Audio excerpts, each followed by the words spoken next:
Some people are afraid of the dark. Some are afraid of what hides beneath their bed. But me, I learned to fear what hides behind the trees. I never meant to become the kind of person who looks over their shoulder every time the wind rustles through the woods. For most of my life, the forest behind my house was my escape. A place of calm, of quiet, of childhood nostalgia. I used to think the sound of wind through the branches was peaceful. I used to think silence meant safety. I don't anymore. What I'm about to tell you, it's not something I can easily forget, and I'm not sure I'll ever stop trying to make sense of it. I've told my friends, my neighbors, even the police, anyone who would listen, but it's never enough. Because the truth is, this story doesn't have an ending. It started years ago. Snow on the ground, the kind of cold that cuts through bone. I stepped outside one morning, just like any other Sunday, half asleep and craving coffee. But when I looked down, there was something waiting for me. Something small, almost harmless at first glance. A trail of footprints. Bare. Human. Leading out of the tree line and stopping right at the driver's side door of my truck. Then they turned around and vanished back into the forest. There was no sign of trespass, no broken window, no missing items. Just those bare prints in the snow, crisp and deliberate, like someone had come just to look and left. That was only the beginning. Over the next few years, those footprints would return, sometimes alone, sometimes multiplied as if the woods themselves were watching, waiting. Each time, the trails came closer to the house. Each time, the air felt colder. And every winter, something inside me changed a little more. The peace I used to feel out there twisted into dread. And then one night, I saw what had been leaving them. What my friend and I saw that evening in the woods is something I still have trouble believing. I know what I saw through that scope. 4 figures, naked and silent, crouched low in the snow, their heads jerking unnaturally as if listening for us. They weren't lost hikers. They weren't human in the way you and I understand it. And that was just one story. Because after that winter, I began to notice something every person I spoke to who lived near the deep woods, every hiker who had gone missing for a few hours too long, every logger who worked too far from town, they all had their own story. Different places, different years, but the same dread, the same sense that something was wrong with the wilderness itself. 3 stories, 3 encounters, all real, all from people who swear they still see movement in the trees when there shouldn't be any. If you've ever stepped off the path and felt eyes on you, if you've ever camped alone and heard something walking around your tent when the world was dead quiet, maybe what I'm about to tell you won't feel so far-fetched. Because once you've looked into the dark heart of the wilderness, you stop wondering what's out there. You start wondering how long it's been watching you. It began in the winter of 2012 or maybe 2013. I can't remember anymore. Time starts to blur when fear becomes a routine. Back then, life was simple. I had a steady job, a girlfriend, and an old brick house that used to belong to my parents. It sat at the very edge of a wooded neighborhood, the last house before the trees took over. Behind us, the forest stretched for miles. When we moved in, I thought that was beautiful. Now, I wish those trees had never been there. That first winter, the world was silent. The kind of silence you only hear when snow covers everything. It was a Sunday morning, one of those lazy, quiet mornings when the world feels safe. I stepped out to my truck, coffee on my mind, and there they were. Footprints. They started from the tree line, cut across the yard, and stopped at the driver's side door of my truck. Then they turned around a perfect path leading straight back into the woods. No detour toward the house. No sign that whoever or whatever made them had come closer. I remember staring at them for a long time. The snow was fresh. No animal tracks. No tire marks. Just those human-shaped impressions, clear as day. I went inside, asked my girlfriend if she'd been outside. She hadn't. I tried to rationalize it, maybe a neighbor, a lost hiker, a prank, but the forest behind our house didn't lead anywhere. No trail, no shortcut, just endless trees. Eventually, I let it go. You can convince yourself of almost anything when the sun is up. 2 winters passed before it happened again. It was 2015, I remember, because that was the year the Seahawks lost the Super Bowl. I woke up, threw on my coat, and stepped outside. And just like that first time, something felt off. The yard wasn't quiet. It was still, like the air itself was holding its breath. Then I saw them dozens of footprints, circling the house. Some near the windows, some by the shed, some so close to the porch I could have reached out and touched them. They were everywhere. I didn't panic right away. I'm not that kind of person. But my chest tightened when I realized none of them had tread marks. They weren't made by boots or shoes. Whoever had walked around our home had done it barefoot, in the middle of winter. The snow was thick enough to sting through gloves, and yet the prints were clean deep enough to see each toe. I ran around the yard, scanning the woods, but there was nothing. No movement, no sound. I told my girlfriend to lock the doors, grab my rifle, and followed the trail.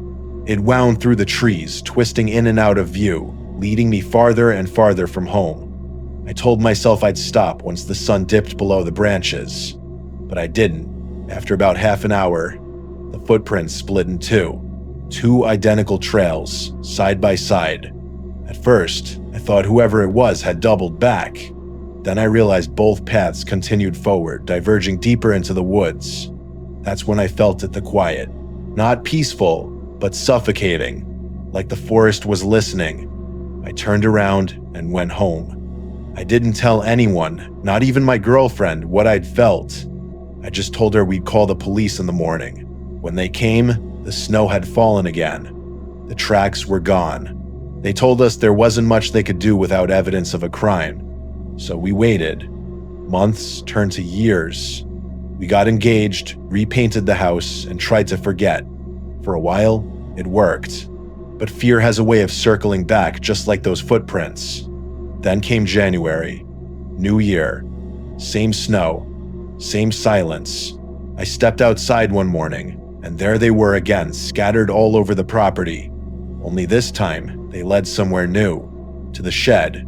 The door was open. Tools missing. That's when I called Theo. Theo was one of those guys who belongs in the woods. A lifelong hunter. Calm, rational. The kind of man who carried experience like armor. When I told him what had been happening, he didn't laugh or question me. He just said, "I'll be there in an hour." He showed up with his AR-10, fitted with a thermal scope, something that could cut through darkness and fog. We geared up, told my fiancée to keep the doors locked, and stepped into the forest. The snow crunched under our boots. The temperature dropped. I could see my breath in the air, heavy and white. For the first 45 minutes, we talked small things, old stories. But as the woods thickened around us, the conversation died. We followed the tracks for what felt like miles. Every so often, Theo would stop, peer through the scope, and whisper, "Still warm." Whoever we were tracking wasn't far ahead. Then, suddenly 2 trails again. Theo cursed under his breath. "There's more than one." The daylight was fading fast. The snow was blue with shadow. That's when Theo froze, raised a hand, and told me not to move. He lifted the rifle and stared through the scope. I could see his hands start to shake. He crouched behind a tree, motioned for me to do the same, and passed me the rifle. What I saw through that lens still visits me in dreams. 4 figures, pale, naked, hunched low in the snow. Too large, too small. They clung to each other like animals, their heads twitching sharply, unnaturally. One of them was gnawing on something dark. Meat, maybe. Flesh. I couldn't tell. They weren't speaking. They weren't making any sound at all, just moving in short, erratic jerks, like puppets with invisible strings. Then, as if they sensed us, the larger ones hoisted the smaller onto their shoulders and drifted deeper into the woods, silent, gliding almost, until the trees swallowed them whole. Theo and I didn't move for nearly an hour. When we finally returned to the house, my fiancée was waiting by the window, tears in her eyes. We called the police again. They searched the woods the next morning, but found nothing, just the faint outline of covered footprints and our own. Theo stayed the night. None of us slept. I don't know what we saw that day. Human or not, they didn't move like anything I've ever known. And sometimes, when the snow starts to fall again, I swear I can see fresh prints leading out of the woods. Theo and I told ourselves we wouldn't go back out there. After what we saw, after what we felt, it seems like the only sane choice. But sanity doesn't last long when you know something is still out there, something that knows you saw it. For weeks, I couldn't stop thinking about the figures. The way their heads moved. The way the smaller ones clung to the trees like insects. Every time I closed my eyes, I'd see their shapes outlined in the thermal scope, white-hot against the freezing dark. My fiancée stopped sleeping in our bedroom. She said she felt watched. Said she could hear faint movement in the woods when the wind died down. We started leaving the porch light on all night, even though the light didn't reach far. The trees were too dense. Then one morning, I noticed something new. Behind the shed where the snow usually stayed smooth and untouched, there were prints again, but not the same kind. These were deeper, heavier, as if whoever made them was carrying weight. I followed them a few feet before realizing what that meant. Something had been carrying someone else. I went back inside and locked every door in the house. That night, I called Theo. He didn't even hesitate. I'll bring the scope. We met just before dusk, when the last orange light was bleeding out behind the trees.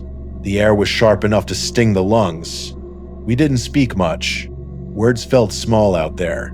We were just two men walking into a place that had already made it clear we weren't welcome. At first, we followed the tracks like before, steady, careful.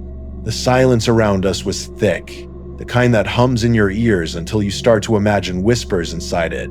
I kept looking over my shoulder, convinced something was following us now.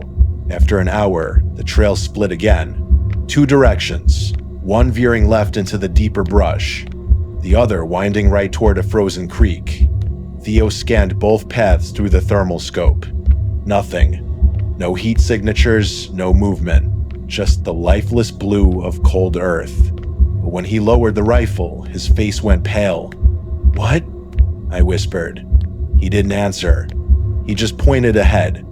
At the base of a tree, half buried under snow, was something small, a child's mitten. I picked it up.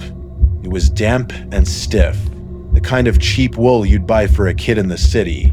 There were no other prints near it, no sign anyone had dropped it recently. Theo took it from my hand, turned it over once, and then shoved it into his coat pocket. "Let's keep moving," he said quietly. The deeper we went, the more wrong the forest felt. There were faint grooves carved into some of the tree trunks. Not words, not symbols, just long vertical slashes as if something had dragged its nails through the bark. I tried to tell myself it was an animal, but deep down, I knew better. When we stopped to catch our breath, Theo scanned the tree line again. His face tensed. "There's something ahead," he whispered. "How far?" "Maybe 100 feet. I froze. I couldn't see anything, just the empty gray between the trees. "They're not moving," he said. "They're just standing there." Every muscle in my body screamed to turn back, but Theo started forward, so I followed. The snow underfoot sounded too loud, every step a gunshot in that awful quiet. When we reached the clearing, Theo raised the scope again and cursed. "What is it?" I asked. He didn't lower the rifle this time. "They're gone." The tracks that had led us there simply stopped. Not scattered, not covered, stopped. As if the earth had swallowed the footprints whole. We stood there for what felt like forever, waiting for something to move, something to show itself. But nothing did. The woods were perfectly still, too still. That's when the smell hit us. It came on, the wind faint, metallic, rotten, like blood that had frozen, thawed, and frozen again. Theo swept the scope across the clearing, his finger tight on the trigger. I could hear his breathing quicken. "Something's near," he said. I turned to look behind me, and that's when I saw it. A shape, barely visible, standing between two trees, its body bent at an angle that didn't make sense. At first, I thought it was a person, but then it started to move slow, deliberate, like it was testing how human it could pretend to be. "Don't." Theo hissed when he saw me raise the flashlight. "Turn it off." But it was too late. The beam hit the figure dead on. For a split second, I saw it clearly. The pale, colorless skin, the eyes too wide, too round, reflecting light like glass. The face was wrong, like someone had stretched human features over something else that didn't fit. And then it was gone. Just like that. No sound, no running, just gone. We stayed frozen for what felt like minutes before Theo finally grabbed my arm. "Back to the house, now." I didn't argue. The whole walk back, we didn't speak. The snow had started again, soft and slow, and by the time we stepped out of the woods, the prints behind us were already fading. Inside, my fiancée was sitting on the floor near the window, phone in her hands. "They called," she said, her voice shaking. "Who?" "The police. They said the department got another report. Someone else saw figures out by the tree line. A few streets over." Theo and I just stared at each other. That night, none of us slept. Every sound outside felt amplified: the wind, the creak of the house, the tick of the heater. At one point, I thought I heard whispering under the window, but when I looked, there was only the reflection of the porch light in the glass. We haven't gone back into the woods since, but sometimes, when it snows heavy, we'll wake up to find the same thing prints circling the yard, faint and deliberate. Theo swears he once saw one of them near the tree line again, just standing there under the moonlight, unmoving. He won't talk about it anymore. Says the less you speak of them, the less they notice you. I wish I could believe that, because no matter how many times the snow covers those tracks, I can still feel them press deep into the ground, waiting just beneath the surface. And when the wind dies and the woods go quiet, sometimes it feels like they're listening again. I used to think the woods only scared people who weren't used to them. But after hearing what happened to a man named Lucas, I stopped believing that. He wasn't the type who frightened easily. Ex-military, experienced hiker, had logged more miles in the wilderness than most of us ever will. The kind of man who knew how to survive with nothing but a backpack and a rifle. He'd hiked the Pacific Crest Trail more than once, and each time, he said it reminded him how small humans really are. But last year, on one of those trips, he learned just how small. It was supposed to be a simple route, a 10-day solo stretch through a section of the trail. Nothing extreme. Lucas parked his car at the endpoint, got a ride to the trailhead, and planned to hike back alone. He liked it that way, no noise, no company, just him and the sound of the earth breathing. The first few days went fine. Clear skies, crisp air, endless green. He told me once that hiking alone makes you feel like time stops, that you're outside the world, where clocks don't matter. But on the fourth night, that illusion cracked. He woke up in the dark, heart pounding, convinced something was wrong. There was no noise, no movement, no wind, just that cold, suffocating stillness. He grabbed his flashlight, unzipped the tent, and looked around. Nothing. But when he checked his pack, his wallet was gone. At first, he thought he'd misplaced it, maybe left it outside or dropped it somewhere along the trail. But after tearing through every pocket, every pouch, it was gone. It didn't make sense. No one was supposed to be out there. He brushed it off, told himself he'd lost it, that it wasn't worth panicking over. But over the next few days, more things began to disappear. A lighter, his knife, energy bars, always one at a time, never enough to ruin the trip, just enough to make him question himself. Then came the realization. Someone was following him. The thought crawled into his mind like a worm and stayed there. Every time he stopped to rest, he felt it, the weight of eyes on him, watching from just beyond the trees. At night, he started tying his tent shut from the inside. He'd wake up to find small patches of disturbed dirt near the perimeter, as if someone had been walking in circles around him. By the seventh day, paranoia had him in a chokehold. His pulse was always racing. He said the silence felt wrong, like the forest was holding its breath. He tried to convince himself he was imagining it, until one night, he heard the footsteps. They started slow crunching softly through the underbrush. Then they stopped. Then again, a little closer. Lucas lay frozen, rifle in his hands, listening as the steps circled the tent. Then, nothing. Hours passed before the sky lightened, and when he finally unzipped the tent, there were footprints. Barefoot, human, leading away from camp. He packed up in silence that morning, too afraid to even eat. He decided he'd keep hiking straight through the next night and get off the trail early. He couldn't stand another night out there, but the woods don't let you leave easily. As the sun dipped low, he pressed on with his flashlight in one hand, rifle in the other. His legs burned, his mind buzzed, but he wouldn't stop. He just kept walking, hour after hour, deeper into the dark. And that's when he heard it. Footsteps. Behind him. Not far, maybe 30 feet back. Heavy enough to hear over the wind. Slow enough to be deliberate. Lucas spun around, light cutting through the trees, but there was nothing. Just darkness swallowing the path.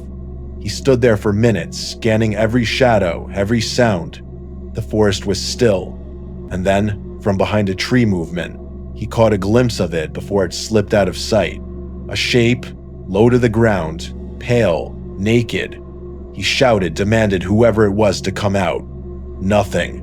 He took a step forward, light trembling in his hands. The shape shifted again. And then, slowly, it stepped into view. It was a man, or at least it used to be. Lucas said he'd never seen anything like it. The thing's skin was grayish, scraped raw in places. Its body thin and angular like it had been starving for weeks. Its hair was long and matted, and its face was covered in uneven patches of hair, like it had tried to grow a beard and failed. And on its body, it was wearing Lucas's shorts. The same pair that had gone missing from his pack days before. Lucas shouted again, raising the rifle. The man didn't stop. He just started walking toward him, slow and deliberate, his mouth hanging slightly open, his breath clouding in the cold air. When he didn't stop, Lucas fired a warning shot just off to the side. The man flinched, stumbled, and then ran. Not away in a straight line, but into the trees on all fours. Lucas didn't wait. He turned and ran. He said that last hour back to his car was a blur. A rush of branches tearing out his jacket. The crunch of his boots pounding frozen dirt. When he finally saw the reflection of his headlights in the distance, he didn't slow down. He jumped into the car, locked the doors, and didn't move until the engine was running. When the police arrived, they took his statement but didn't find anything. No prints, no signs of another person. They told him it was probably a vagrant, maybe a squatter living off the trail. But Lucas knew what he saw. That night, he checked his gear. The shorts were still missing, but something new had been added to his pack, a strip of animal hide, folded and tied into a crude braid. He didn't put it there. He hasn't hiked alone since. And even now, when he tries to sleep, he says he sometimes hears the sound of footsteps pacing outside his window, slow, barefoot steps moving back and forth. He told me, out there, when you stare into the dark long enough, it starts to stare back. You stop wondering what's real and what isn't, because maybe the forest isn't watching you at all, maybe it's calling you back. The third story didn't come from a survivor of the woods, at least not in the same way. It came from a man who worked there, who lived inside those trees long enough to see what they can do to a person. The story was told to me by his son years later. He said his dad was a logger up in the Pacific Northwest, a saw operator, one of those men who spend half their lives cutting through forests older than memory itself. His father wasn't the kind of man to exaggerate. He believed in hard work, numbers, and daylight. The forest wasn't something mystical to him. It was a job. But even the toughest men can lose themselves out there.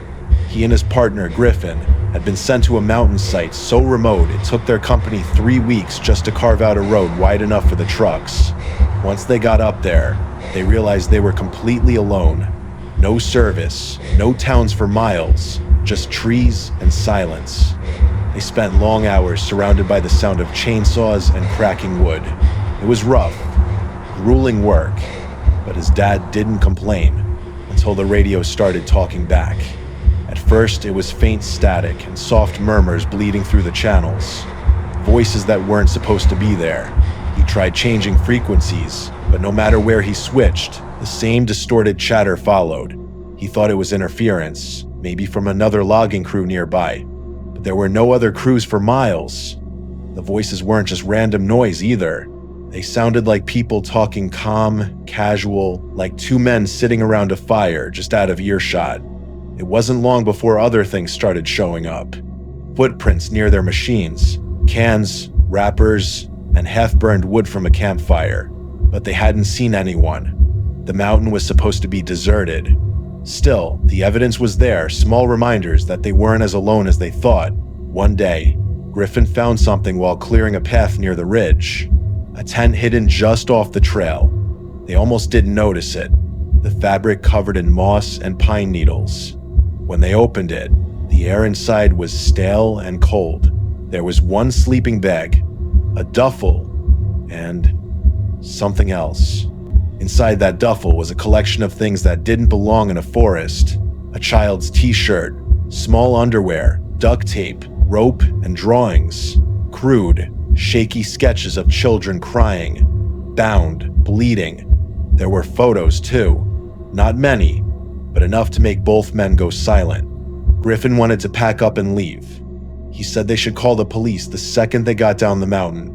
But the dad, always the practical one, insisted they finish the job. The faster they worked, the sooner they could leave.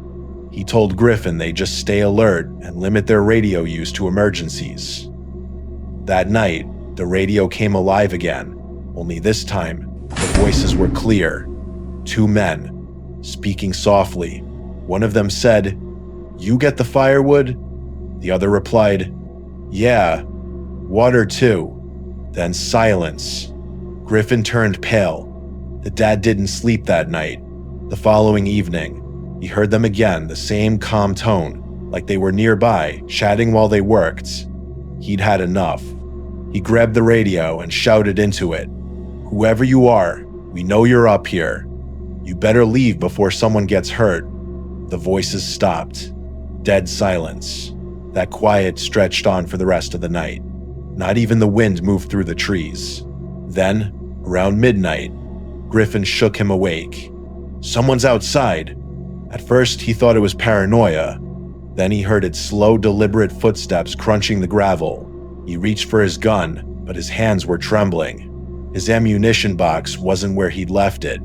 Griffin was unarmed. The footsteps stopped just outside the camper.